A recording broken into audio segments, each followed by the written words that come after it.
الحمد للہ وکفا وسلام علی عبادہ الذین اصطفى اما بعد فاعوذ باللہ من الشیطان الرجیم بسم اللہ الرحمن الرحیم یا ایہا الذین آمنوا اتقوا اللہ وکونوا مع الصادقین سبحان ربک رب العزت وسلام علی المرسلین والحمد للہ رب العالمین اللہم صلی علی سیدنا محمد وعلی آل سیدنا محمد وبارک وسلم اللہم صلی علی سیدنا محمد وعلی آل سیدنا محمد وبارک وسلم اللہم صلی علی سیدنا محمد وعلی آل سیدنا محمد وبارک وسلم۔ اللہ رب العزت کا ارشاد ہے، یا ایہا الذین آمنوا اتقوا اللہ، اے ایمان والو تقوی اختیار کرو، وکونوا مع الصادقین، نیک لوگوں کے ساتھ، سچے لوگوں کے ساتھ اپنے آپ کو شمار کرو، اپنے آپ کو نیک صلحاء اہل اللہ کی صحبت کے اندر بٹھانے کی کوشش کرو۔ صادقین کی صحبت کا اختیار قرآن کریم کے اندر اللہ رب العزت نے اس کو ایک آیت کا جز بنا دیا، حکم دے دیا ایمان والوں کو کہ قیامت تک آنے والے افراد کے لیے لازم ہے، ضروری ہے کہ وہ اللہ والوں کی، نیک لوگوں کی صحبت کو اختیار کریں۔ یہ صحبت کا اختیار کرنے کا نتیجہ یہ نکلتا ہے کہ انسان کے لیے تقوی کا اختیار کرنا، گناہوں سے بچنا اور نیکوکاری کی زندگی گزارنا آسان ہو جاتا ہے، اللہ رب العزت کے احکامات پر عمل کرنا ممکن ہو جاتا ہے، شیطان کے داؤ سے، شیطان کے مختلف حملوں سے بچنا انسان کے لیے آسان ہو جاتا ہے۔ اللہ رب العزت نے اس کام کے سلسلے کے اندر 4 مختلف سلسلوں کو دنیا کے اندر رائج فرمایا۔ دنیا کے اندر اللہ والوں کی جتنے بھی خانقاہیں ہیں، جہاں کہیں پر بھی کوئی نہ کوئی اللہ والا بیٹھا، لوگوں کو اللہ کا نام سکھا رہا ہے، لوگوں کو اللہ کے ساتھ جوڑ رہا ہے، وہ 4 مختلف سلسلے ہیں، 4 مختلف سلاسل ہیں جن میں سے کسی ایک سے اس کا تعلق ہے۔ یہ بالکل ایسی ہے جیسے دنیا کے اندر فقہ 4 مختلف اماموں کی آج رائج ہے، یا تو فقہ حنفی ہوگی، یا فقہ شافعی ہوگی، یا فقہ مالکی ہوگی، یا فقہ حنبلی ہوگی۔ بالکل اسی طریقے سے یہ صوفیاء اور اہل اللہ کی بھی 4 مختلف سلاسل ہیں جو دنیا کے اندر رائج ہیں، جن میں سے ایک ہے سلسلہ عالیہ نقشبندیہ، ایک ہے چشتیہ، ایک ہے سہروردیہ، ایک ہے قادریہ۔ 4 مختلف سلاسل ہیں۔ ہمارا جو یہ سلسلہ ہے اس کو سلسلہ عالیہ نقشبندی والے گزرے ہیں، ایک بزرگ گزرے ہیں خواجہ بہاؤالدین نقشبند بخاری رحمۃ اللہ علیہ، ان کے نام کی نسبت سے اس سلسلے کا نام نقشبندی پڑ گیا۔ اس سلسلے کے اندر نبی علیہ الصلوۃ والسلام سے افراد شروع ہوئے، اللہ کے محبوب صلی اللہ علیہ وسلم نے اپنے صحابہ کی جماعت کو تیار کیا، ان کو اللہ کا ذکر سکھایا، انہوں نے آگے تابعین کو اللہ کا ذکر سکھایا، تابعین نے تبع تابعین کو سکھایا، یہ قیامت تک یہ سلسلہ چلتا رہے گا۔ یہ ایک باقاعدہ ایک سلسلۃ الذہب ہے، ایک سونے کی کڑی ہے جو اللہ کے محبوب صلی اللہ علیہ وسلم سے شروع ہوئی ہے، قیامت تک چلتی رہے گی۔ ضرورت اس بات کی محسوس ہوتی ہے کہ ہمارے اس سلسلے کے یاد رکھیے گا، دنیا کے اندر 2 طرح کے آم ہوا کرتے ہیں۔ ایک وہ ہوتے ہیں کہ جن کو درخت سے توڑا جاتا ہے، یہ جو درخت سے توڑا جاتا ہے جن آموں کو، ان کی مختلف نسلیں ہوا کرتی ہیں۔ یہ لنگڑا آم ہے، یہ چونسا آم ہے، یہ انور رٹول ہے، یہ فلاں ہیں، یہ فلاں ہیں، اور ان کی قیمتیں بھی اسی کے اعتبار سے متعین ہوتی ہیں۔ کہنے کو تو آم لنگڑا ہے لیکن قیمت پوچھیں تو ماشاءاللہ بہت ہی زیادہ۔ لنگڑا ہونے کے باوجود پوری دنیا کے اندر سفر کرتا ہے، ایکسپورٹ کوالٹی کا آم ہے، پوری دنیا میں سفر کرتا ہے اگرچہ لنگڑا ہے۔ تو یہ آم جس طریقے سے مختلف نسلوں کے ہیں، جب اس کی نسل پتہ ہے تو یہ آم کی قیمت بہت زیادہ لگ گئی۔ اور انہی کے اندر ایک آم ہوتا ہے جس کو کہتے ہیں ٹپکے کا آم۔ یہ ٹپکے کا آم کیا ہوتا ہے؟ جب آم پک رہے ہوتے ہیں تو پکتے ہوئے کبھی کوئی پرندہ آتا ہے، چونچ مارتا ہے، یا ہوا کے جھونکے چلتے ہیں، اس کی وجہ سے وہ آم پکنے سے پہلے نیچے خود بخود گر جاتے ہیں، مالی کو توڑنے کی ضرورت نہیں پڑتی۔ یہ جو ٹپکے کے آم ہوتے ہیں جو ایسی گرے ہوتے ہیں تو ان کے بارے میں پتہ نہیں ہوتا یہ کون سے درخت سے گرے ہیں، لہٰذا مالی آتا ہے، ان سارے کے سارے آموں کو سمیٹتا ہے اور سمیٹ کے ایک ڈبے میں ڈال کر ایسی اس کو ردی کے تول کے اوپر، مثال کے طور پہ اگر آم کی قیمت 100 روپے کلو چل رہی ہے تو شاید یہ 20 روپے کلو کے حساب سے بکے، یعنی اس کی کوئی خاص حیثیت نہیں ہوتی۔ دنیا والوں کا بھی یہی اصول ہے، اللہ رب العزت کے یہاں بھی یہی اصول ہے۔ ہمارے حضرت فرماتے ہیں کہ ہم جو دنیا کے اندر اللہ کے نام کو لے رہے ہیں، اللہ کے نام کو دنیا کے اندر پھیلا رہے ہیں، تو ہم ٹپکے کے آم نہیں ہے کہ ہماری اصل کا پتہ ہی نہیں ہے کون ہے، نہیں، ہماری اصل ہے اور اس اصل کی ایک ایک فرد۔ چنانچہ اس سلسلے کے اندر سب سے پہلے تو اللہ کے محبوب صلی اللہ علیہ وسلم کی ذات اقدس ہے، اس کے اوپر سیرت کے عنوان پر مختلف بیانات ہوتے بھی رہتے ہیں اور اس سلسلے میں گفتگو ہوتی رہتی ہے۔ سلسلہ نقشبندیہ کا جو یہ سلسلہ ہے یہ نبی علیہ الصلوۃ والسلام سے سیدنا صدیق اکبر رضی اللہ تعالیٰ عنہ کو پہنچتا ہے۔ یہ اس سلسلے کی خاص فضیلت ہے کہ عام سلسلے دیگر جو 3 سلسلے ہیں یہ اللہ کے محبوب صلی اللہ علیہ وسلم سے سیدنا علی رضی اللہ تعالیٰ عنہ اور وہاں سے آگے چلتے ہیں۔ سلسلہ عالیہ نقشبندیہ کو اللہ رب العزت نے یہ فضیلت عطا فرمائی کہ اس سلسلے کے جو امام ہے، سرخیل امام، وہ سیدنا صدیق اکبر رضی اللہ تعالیٰ عنہ ہے۔ لہٰذا آج کی اس مجلس کے اندر سیدنا صدیق اکبر رضی اللہ تعالیٰ عنہ کی حالات زندگی پر کچھ بات کی جائے گی کہ چونکہ ہمارے اس سلسلے، ویسے تو کوئی بھی صحابی ہو ان سے ہمیں ایک ٹوٹ کر پیار ہے، ایک عشق کا تعلق ہے، اس لیے کہ وہ اللہ کے محبوب صلی اللہ علیہ وسلم کا صحابی ہے۔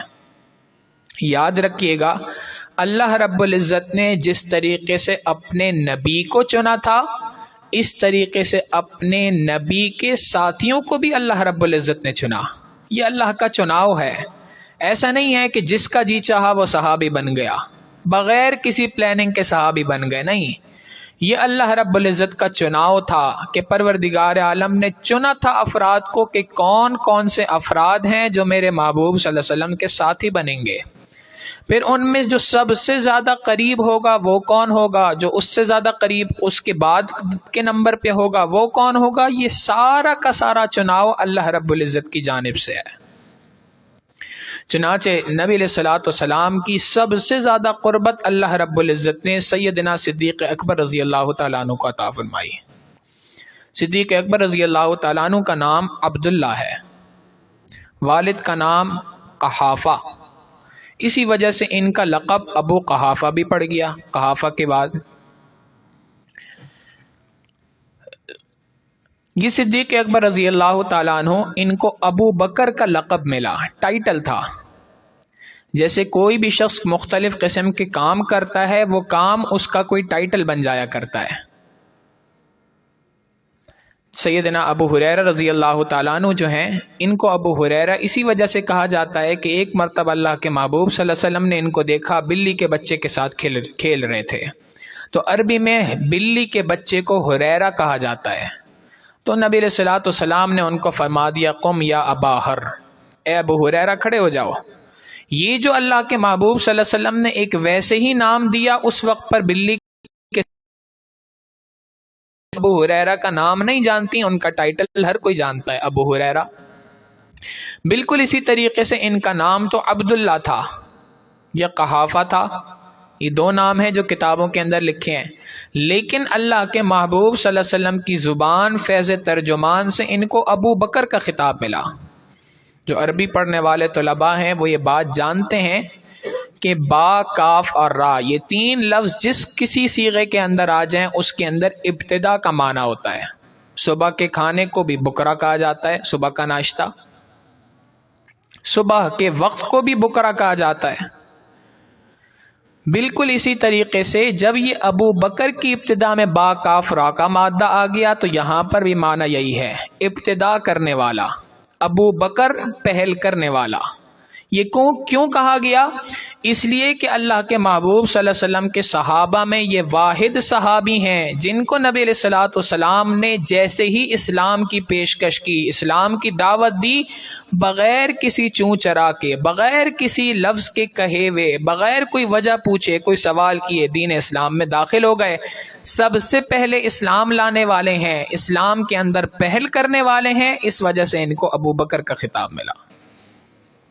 پھر اس کے بعد آپ دیکھیں کہ انہوں نے واقعی اس خطاب کا حق ادا کر دیا۔ جہاں کہیں بات ہوئی اللہ کے محبوب صلی اللہ علیہ وسلم کی تو فوراً وہاں پر اس بات کی تصدیق کے اندر پہل کرتی۔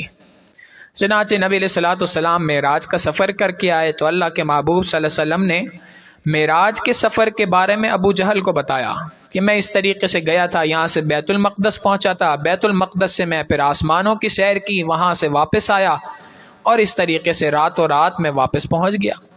ابو جہل نے کہا کہ یہ کیسی بات ہے کہ تم کرتے ہو؟ ایک شخص بھلا مکہ مکرمہ سے مسجد اقصی کا سفر کر کے واپس آ جائے ممکن ہی نہیں ہے، چاہے جائے کہ وہاں سے آسمان دنیا پہ جائے اور واپس آئے۔ ایک رات کے اندر تم گئے بھی اور جا کے واپس آ گئے، کیسے ممکن ہے؟ اب اس کو یہ موقع مل گیا۔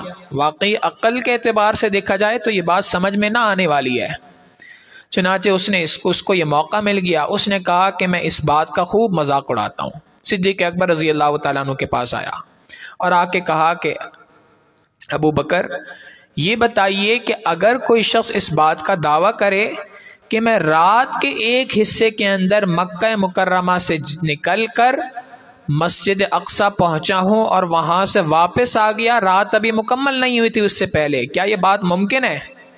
سیدنا صدیق اکبر رضی اللہ تعالیٰ نے فرمایا ممکن نہیں ہے، کیسے ہو سکتا ہے؟ فرمایا سن لو، اب تمہارے کے اندر مکہ مکرمہ سے مسجد اقصی پہنچا، وہاں سے میں آسمان دنیا پہ گیا، جنت جہنم کی سیر کی اور پھر واپس آ گیا، رات ابھی مکمل نہیں ہوئی تھی۔ سیدنا صدیق اکبر رضی اللہ تعالیٰ نے فرمایا اگر واقعتاً یہ بات نبی علیہ الصلوۃ والسلام نے کہی ہے، اللہ کی قسم ایسا ہی ہوا ہے، یہ نہیں کہا ایسا ہی ہوا ہوگا، فرمایا اگر یہ بات اللہ کے محبوب صلی اللہ علیہ وسلم نے فرمائی ہے تو یہ ایسا ہی ہے۔ یہ نبی علیہ الصلوۃ والسلام کے بارے میں اللہ کے محبوب صلی اللہ علیہ وسلم کی ہر بات کی تصدیق کے اندر ابتدا کی۔ ابو بکر ابتدا کرنے والا، ہر چیز کے اندر پہل تھی، مال خرچ کرنے کی باری آئے وہاں پر بھی پہل تھی، ہر چیز کے اندر پہل۔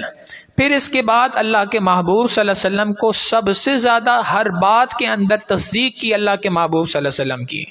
معراج کا واقعہ آیا، اس کی تصدیق کی، ایمان لانے کی باری آئی، نبی علیہ الصلوۃ والسلام کی رسالت کی تصدیق کی۔ اس وجہ سے صدیق ابو بکر رضی اللہ تعالیٰ عنہ کا ایک لقب صدیق اکبر بھی پڑ گیا، سب سے زیادہ سچ تصدیق کرنے والا، سب سے زیادہ سچ بولنے والا۔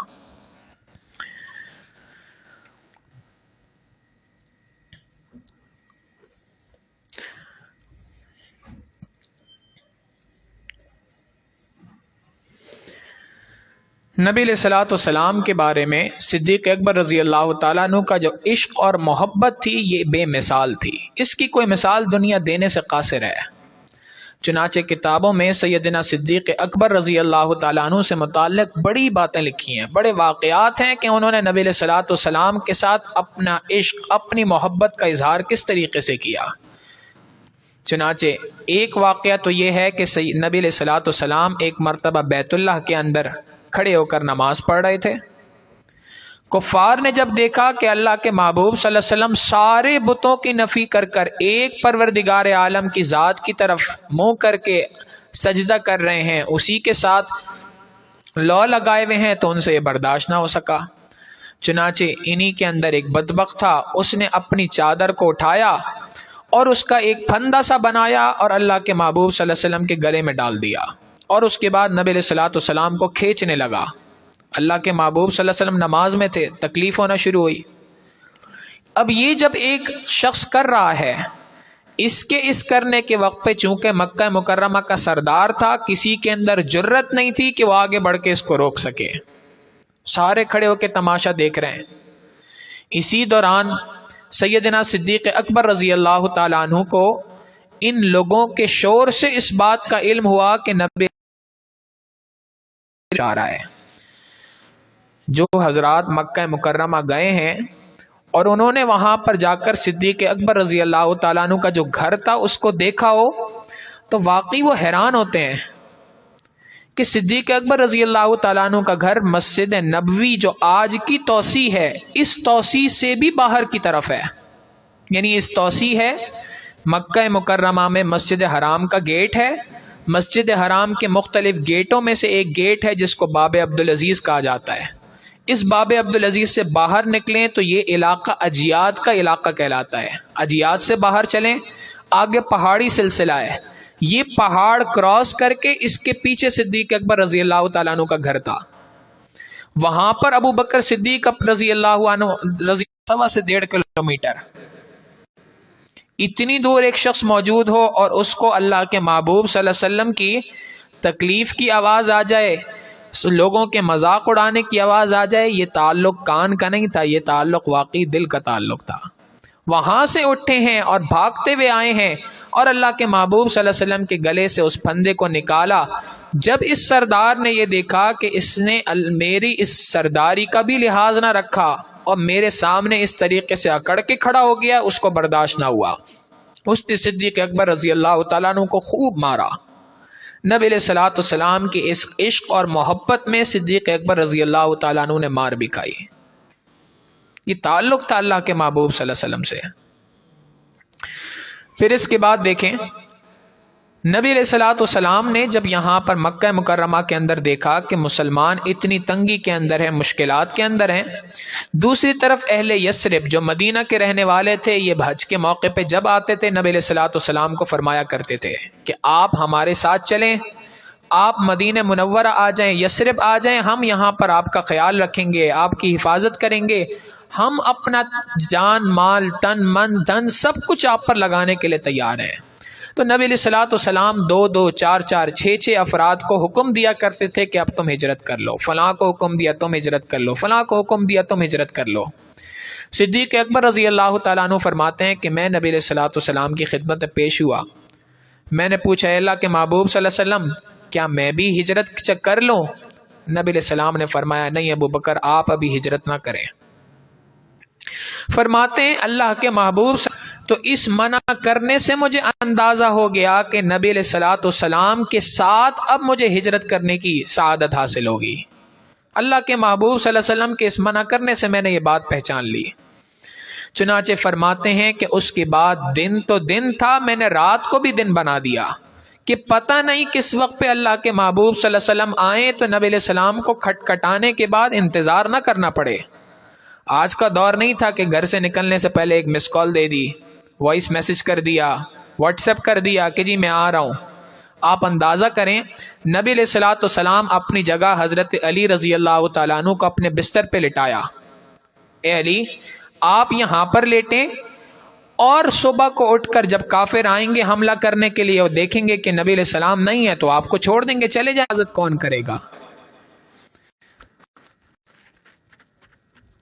ہمارے حضرت فرماتے ہیں کہ اگر اس سوال جواب کو یوں کر لیا جائے ایک تخیل بنا کر تو بات غلط نہیں ہوگی کہ علی رضی اللہ تعالیٰ عنہ فرما رہے ہیں کہ اے اللہ کے محبوب صلی اللہ علیہ وسلم جو آپ کی امانتیں تھیں اس کے لیے تو آپ نے مجھے مقرر کر دیا، آپ جو اللہ کی امانت ہیں اس کی حفاظت کون کرے گا؟ نبی علیہ الصلوۃ والسلام نے زبان حال سے یوں ارشاد فرمایا کہ اے علی جو میری امانتیں وہ تمہارے حوالے اور جو اللہ کی امانت ہے وہ صدیق اکبر کے حوالے۔ چنانچہ نبی علیہ الصلوۃ والسلام اب اپنے گھر سے نکلے ہیں اور صدیق اکبر رضی اللہ تعالیٰ عنہ کے گھر پہنچے ہیں۔ ابو بکر صدیق رضی اللہ تعالیٰ عنہ کے گھر پہنچے ہیں، اللہ کے محبوب صلی اللہ علیہ وسلم نے ابھی دروازہ کھٹکھٹایا نہیں کہ صدیق اکبر نے دروازہ کھول دیا۔ آپ سوچیں تو صحیح، اندازہ تو کریں کہ کیا فرط محبت ہوگی کہ اپنا دن اور رات گھر کے کمرے میں نہیں گزار رہے تھے، صحن کے قریب گزار رہے تھے کہ نبی علیہ الصلوۃ والسلام کی آہٹ جیسے ہی مجھے محسوس ہو میں دروازہ کھولوں، اللہ کے محبوب صلی اللہ علیہ وسلم کو انتظار نہ کرنا پڑے۔ نبی علیہ الصلوۃ والسلام تشریف لائے، فرمایا ابو بکر چلیں، چلنا ہے؟ فرمایا لبیک یا رسول اللہ، اے اللہ کے محبوب صلی اللہ علیہ وسلم میں تیار ہوں۔ 2 اونٹ تھے جن کے اوپر سارا کا سارا سامان لدا ہوا تھا۔ نبی علیہ السلام نے فرمایا ابو بکر کیا آپ کو پتا تھا کہ ہم نے ہجرت کرنی ہے؟ اے اللہ کے محبوب صلی اللہ علیہ وسلم میرا دل اس بات کی گواہی دے رہا تھا کہ آپ نے جب مجھے منع کیا تو اب اس کا مطلب یہ ہے کہ آپ مجھے اپنے ساتھ لے جائیں گے۔ اس دن سے میں نے 2 اونٹ تیار کر رکھے ہیں، ایک آپ کے لیے ایک اپنے لیے، اس کے اوپر سامان۔ ہم یہاں سے رخصت ہو رہے ہیں، یہ وہ وقت ہے جب اللہ کے محبوب صلی اللہ علیہ وسلم کے بارے میں قریش مکہ نے اعلان کر دیا ہے کہ نبی علیہ الصلوۃ والسلام یہ جو مسلمانوں کے پیغمبر علیہ السلام ہیں، ان کو جو کوئی شخص بھی زندہ یا مردہ حالت میں، یعنی قتل کر کے، شہید کر کے یا زندہ حالت میں ہمیں دے گا، 100 اونٹوں کا انعام اس کے اوپر ہے۔ یہ انعام لگ گیا۔ اس انعام کے لگنے کے بعد یعنی دشمنی اپنے عروج کو پہنچی ہوئی ہے۔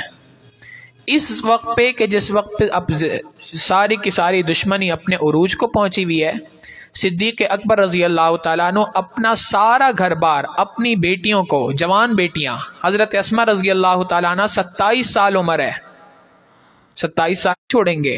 یہ عقل میں آنے والی بات ہے، عقل سے سمجھ میں آنے والی بات ہے، مگر اس کے باوجود ان سب کو وہاں پہ چھوڑا۔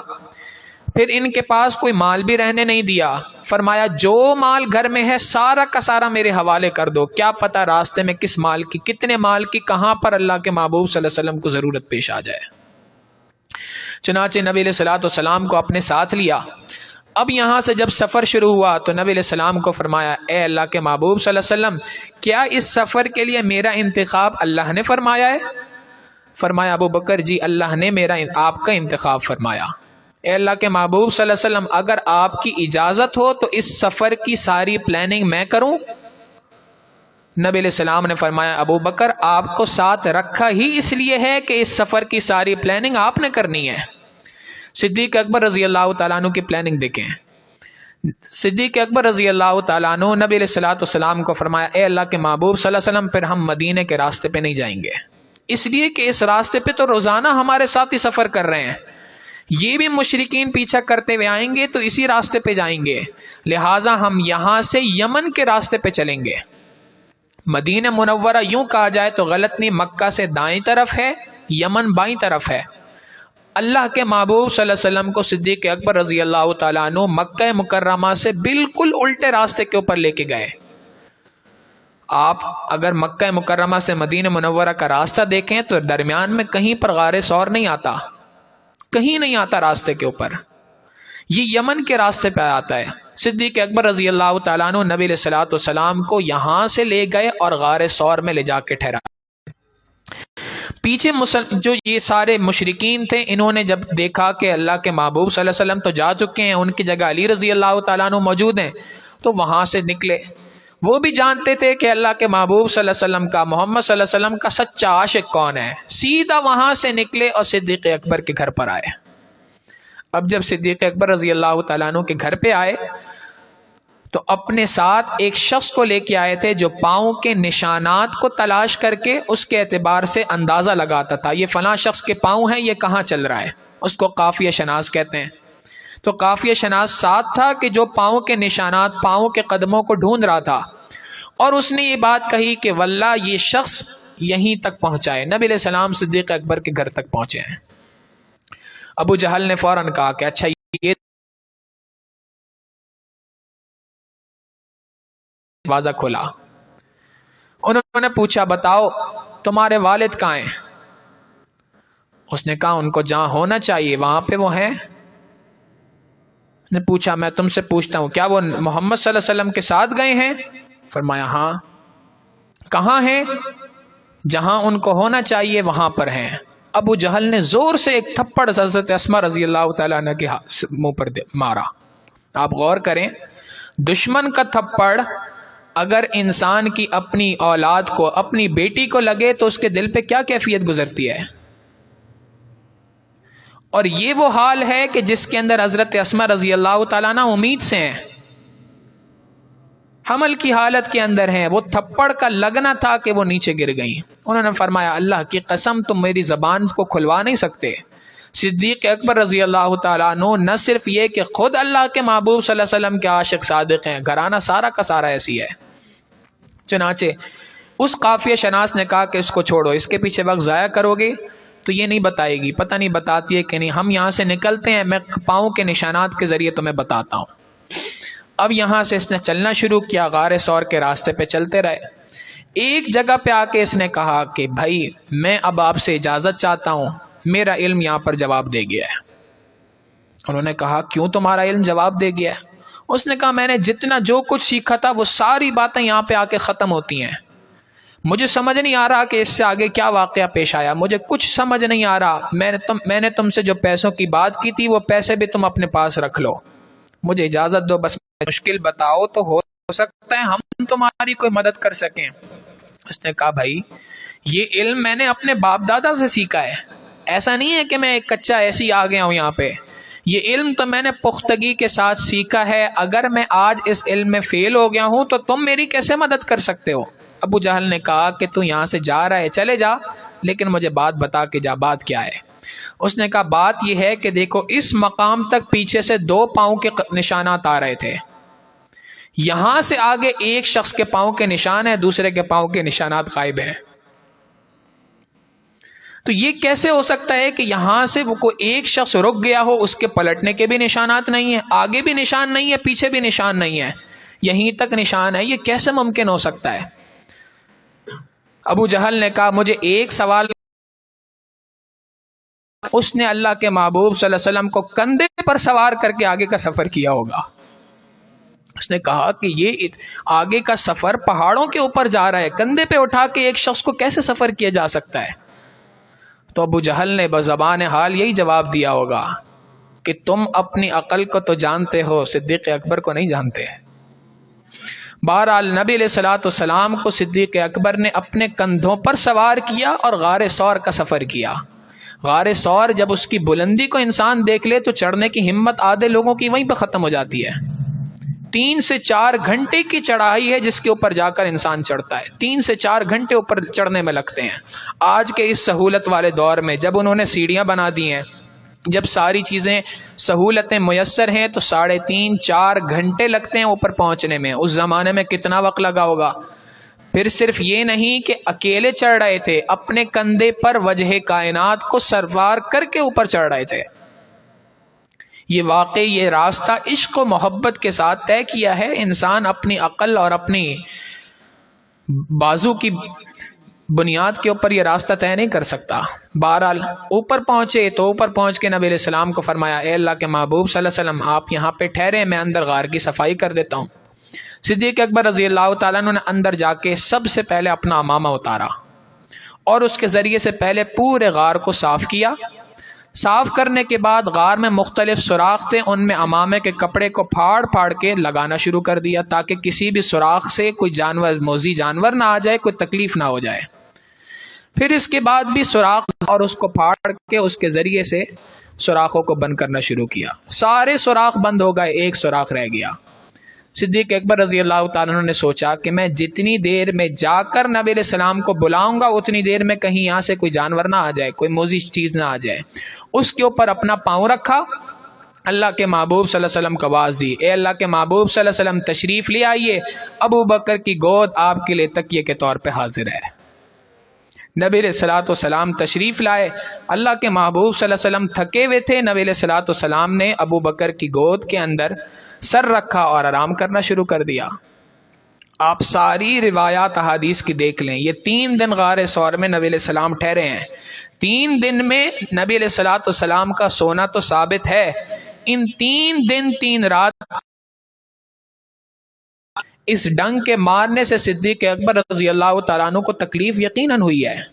آپ غور کریں، اگر ایک شخص دوسرے کی گود میں سر رکھا ہوا ہو، ہلکا سا بھی انسان ہل جل کرے تو آنکھ کھل جاتی ہے بندے کی۔ یہ کیسے صدیق اکبر رضی اللہ تعالیٰ عنہ نے برداشت کیا ہوگا کہ سانپ نے 7 ڈنگ مارے، کسی قسم کی ہل جل نہیں ہوئی، نبی علیہ الصلوۃ والسلام کی نیند کے اندر کسی قسم کا خلل نہیں آیا. جب 7واں ڈنگ مارا تو صدیق اکبر رضی اللہ تعالیٰ عنہ کی آنکھ سے آنسو نکلا تکلیف کی وجہ سے. اب یہ آنسو زمین پر کہیں پر بھی گر سکتا تھا، غار ثور کی زمین پہ گر سکتا تھا، صدیق اکبر کی اپنی داڑھی میں گر سکتا تھا، نبی علیہ الصلوۃ والسلام کی داڑھی پہ گر سکتا تھا، کپڑوں پہ گر سکتا تھا، مگر اللہ رب العزت نے اس آنسو کی قیمت اتنی اونچی لگائی کہ اس کے لیے نبی علیہ الصلوۃ والسلام کے چہرے انور کا انتخاب فرمایا. وہ آنسو نکلا اور اللہ کے محبوب صلی اللہ علیہ وسلم کے چہرے انور پہ گرا. نبی علیہ الصلوۃ والسلام کی آنکھ کھل گئی. فرمایا ما لک یا ابا بکر، اے ابو بکر کیا ہوا، کیا معاملہ پیش آیا؟ انہوں نے فرمایا اللہ کے محبوب صلی اللہ علیہ وسلم دل لغنی، مجھے سانپ نے ڈس لیا ہے. نبی علیہ الصلوۃ والسلام نے فرمایا اپنا پاؤں دکھاؤ. پاؤں مبارک کو لیا اور نبی علیہ الصلوۃ والسلام نے اپنا لعاب مبارک، دہن مبارک اس کے اوپر لگایا، سارے کے سارے زہر کا اثر ختم ہو گیا. 3 دن اسی طریقے سے اللہ کے محبوب صلی اللہ علیہ وسلم یہاں پہ رہے. ادھر سے جو قریش مکہ آ رہے تھے پیچھا کرتے ہوئے وہ غار تک پہنچ گئے. جب غار پہ پہنچے تو غار پہ پہنچنے کے بعد یہ جو قافیہ شناس تھا اس نے کہا ابو بکر کے پاؤں اس جال کے اندر، اس غار کے اندر پہنچے ہیں. ان ساتھیوں اس نے کہا تمہارا دماغ خراب ہے، واقعی تم دماغ سے عقل سے فارغ ہو چکے ہو، تمہارا علم تمہیں جواب دے چکا ہے. کیوں بھائی؟ غار کے دروازے پر مکڑی کا اتنا بڑا جالا تھا جو کم از کم بھی 10 سے 15 سال میں بنا جاتا ہے. اس نے کہا کہ یہ جو جالا ہے، جو اس کے الفاظ تھے وہ تو یہ تھے کہ یہ جالا تو کم از کم ہمارے آباء و اجداد کے زمانے سے بننا شروع ہوا ہوگا تو آج جا کے پورا ہوا ہوگا. اتنا بڑا مکڑی کا جالا ہے. اگر یہ لوگ اندر داخل ہوئے ہوتے تو یہ جالا ٹوٹ چکا ہوتا. اگر یہ جالا بنا ہوا ہے تو اس کا معنی یہ ہے کہ یہ اندر نہیں ہے، یہ کہیں اور ہیں. یہ تمہارا علم تمہیں دھوکہ دے رہا ہے. یہاں پہ باقیوں نے بھی تائید کی کہ واقعی اپنا وقت کیوں ضائع کرنا اندر. صدیق اکبر رضی اللہ تعالیٰ عنہ فرماتے ہیں کہ میں نبی علیہ الصلوۃ والسلام ہو گئے، اپنی جان کی فکر نہیں تھی، اللہ کے محبوب صلی اللہ علیہ وسلم کی فکر تھی.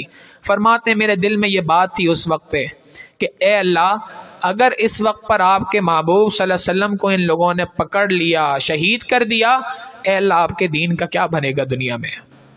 فرماتے ہیں میری پریشانی کو دیکھ کر محبوب صلی اللہ علیہ وسلم نے مجھے فرمایا ابو بکر آپ فکر نہ کریں. قرآن کریم میں اللہ رب العزت نے اس کو آیت کا حصہ بنا دیا. اذ یقول لصاحبہ لا تحزن ان اللہ معنا، آپ غم نہ کریں اللہ ہمارے ساتھ ہے. آپ دیکھیں مشکل وقت نبی علیہ الصلوۃ والسلام پر بھی آیا، مشکل وقت فرعون کے موسیٰ علیہ الصلوۃ والسلام کے اوپر بھی آیا. موسیٰ علیہ الصلوۃ والسلام اور ان کی قوم ساتھ تھی اس زمانے کے اندر، اس وقت کے اندر. جب قوم کو یہ لگا کہ فرعون ہمارے اوپر مسلط ہو جائے گا تو قوم نے کہا اے موسیٰ اب کیا ہوگا؟ موسیٰ علیہ الصلوۃ والسلام نے فرمایا غم نہ کرو، ان معی ربی سیہدین، میرا پروردگار میرے ساتھ ہے. مگر جب باری آئی نبی علیہ الصلوۃ والسلام اور ان کے ساتھ صدیق اکبر کی تو نبی علیہ السلام نے یہ نہیں فرمایا کہ اللہ میرے ساتھ ہے، فرمایا ان اللہ معنا، اللہ ہمارے ساتھ ہے. یہ معیت الہی کا ایک درجہ ہے جو سیدنا صدیق اکبر رضی اللہ تعالیٰ عنہ کو ملتا ہے. قرآن کریم نے یہاں پر لفظ استعمال فرمایا اذ یقول لصاحبہ، جب اللہ کے محبوب صلی اللہ علیہ وسلم نے اپنے صحابی سے یہ جملہ فرمایا. علماء نے اس آیت کے ذیل میں لکھا کہ صدیق اکبر رضی اللہ تعالیٰ عنہ کا صحابی ہونا قرآن کریم کی آیت سے ثابت ہے.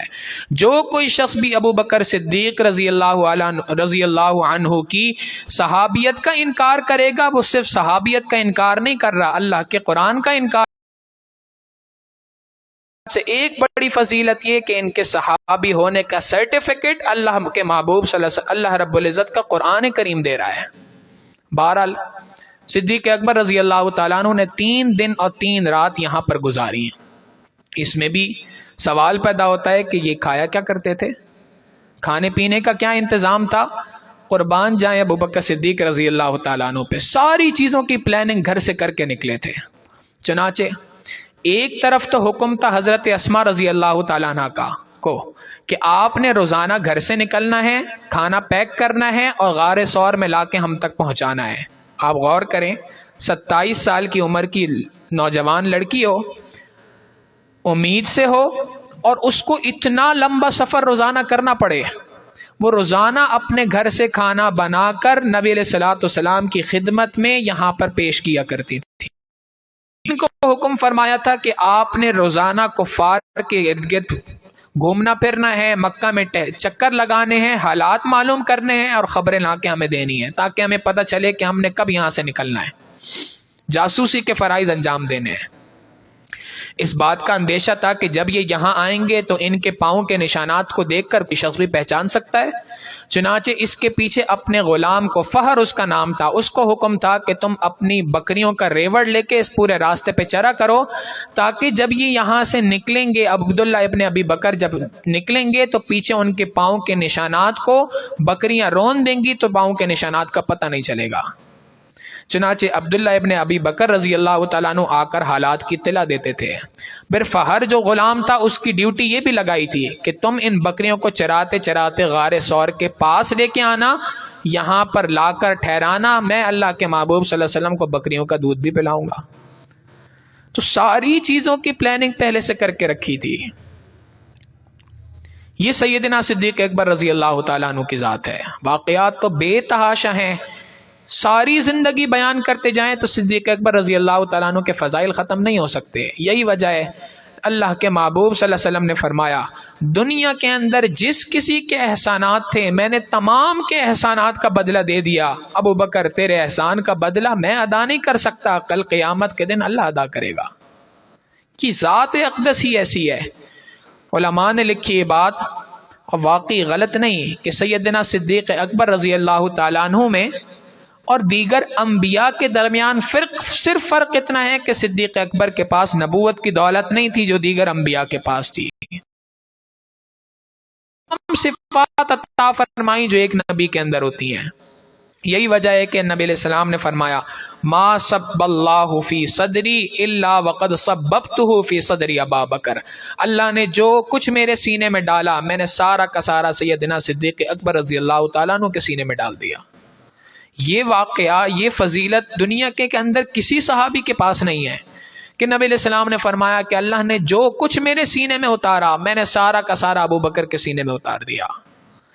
یہ واقعی ذات اقدس ایسی ہے، یہ ہستی ایسی ہے کہ جن ہستی کے بارے میں جتنی بات کی جائے ساری کی ساری باتیں کم ہیں۔ چنانچہ علماء نے لکھا کہ سیدنا صدیق اکبر رضی اللہ تعالیٰ عنہ کے فضائل کے اوپر 181 احادیث مبارکہ موجود ہیں۔ اب وہ اندازہ کریں، ایک شخص کی فضیلتوں کے اوپر اللہ رب العزت کے محبوب صلی اللہ علیہ وسلم نے 181 احادیث مبارکہ ارشاد فرمائی۔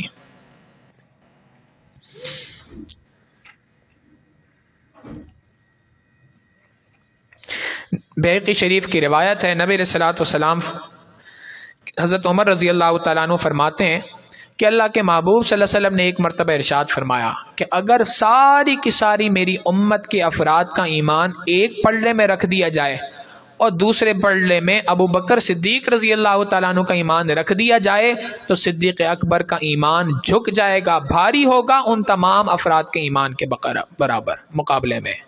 یعنی تمام صحابہ، تمام اولیاء، تمام تابعین، قیامت تک آنے والے افراد کا ایمان ایک پلڑے میں، ابو بکر صدیق رضی اللہ عنہ کا ایمان دوسرے پلڑے میں ہو تو صدیق اکبر رضی اللہ تعالیٰ عنہ کا ایمان زیادہ بھاری ہے۔ نبی علیہ الصلوۃ والسلام نے ارشاد فرمایا، من اراد ان ينظر الى میت یمشی علی وجہ الارض، جو کوئی شخص بھی دیکھنا چاہے زمین پر چلتی پھرتی لاش کو، فلینظر الی ابن ابی قحافہ، اس کو چاہیے کہ ابن ابی قحافہ، ابو قحافہ کے بیٹے ابو بکر صدیق رضی اللہ تعالیٰ عنہ کو دیکھ لے۔ یہ حقیقتاً علماء نے لکھا یہ صدیق اکبر رضی اللہ تعالیٰ عنہ کی فنائیت کمال کا درجہ ہے جس کا سرٹیفکیٹ اللہ کے محبوب صلی اللہ علیہ وسلم عطا فرما رہے ہیں۔ جس شخص کی فنا کامل ہو جاتی ہے وہ چلتی پھرتی لاش کی مانند ہوتا ہے، اس کو دنیا میں لوگوں کی مدح اور ذم، لوگوں کی تعریف، لوگوں کی برائی کرنے سے اس کی صحت کے اوپر کسی قسم کا کوئی فرق نہیں پڑتا۔ چنانچہ